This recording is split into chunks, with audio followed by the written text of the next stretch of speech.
المقولة الشهيرة عند معظم النساء هي كاع الرجال بحال بحال، وهذه المقولة كيستعملوها لغرض تقليل من شأن الرجل، زعما كيقصدو راه كلكم سالقة بكم.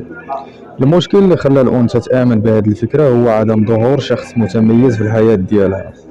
كاع الرجال اللي كتصادفهم في حياتها التصرفات ديالهم متشابهة جهتها، الشيء الوحيد اللي كيتفوقوا فيه على بعضياتهم هو التعناف.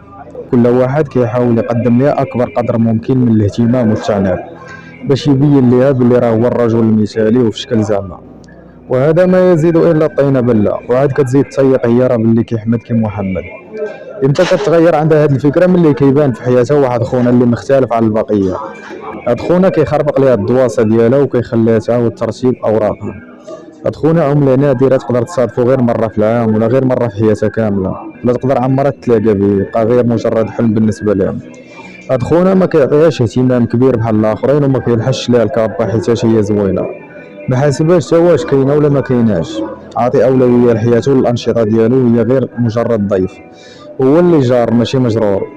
فاش كتصيفط ليه تصويرته وكتسناه يتعنى بها ويقول لها عينيك زوينين وشعرك واعر واش كديري لي زيت الزيتون، كيقول لها شنو هما المواهب ديالك وشنو كتعرفي ديري في الحياه. انا الصراحه ما كنعترفش وما كنهتمش بالمظاهر، كتعجبني الدريه اللي كتكون ذكيه وعندها انجازات وعندها طموح. فاش كتبغي تعيق عليه وتبين ليه بلي هي راه مطلوبه وكل شيء باغيه، كيقول لها كاع دوك اللي دايرين بك راه باغيين غير يناسوا معاك.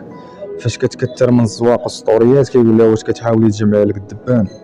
هذا هو التفكير ديال داك خونا اللي كيخربق ليها دماغها، اللي كيورك ليها على الصعب الحساس، اللي كيأديها في الكبرياء ديالها وكيخليها تمرض. ولكن في الاخر كتقول بصح راه عنده الحق. ما كتنساش حيت هو الوحيد اللي تجرأ وقال ليها الحقيقه، ما كتنساش حيت هو ما نافقاش باش يدير لها خاطرها. فاش كتجلس وكتبدا تحلل في الانتقادات ديالك والاسئله اللي طرحتي عليها، كتلقاك راك باغي لها مصلحتها وباغي تحافظ لها على شرفها وباغي تخرج منها المواهب ديالها وتحسسها بالامكانيات اللي عندها.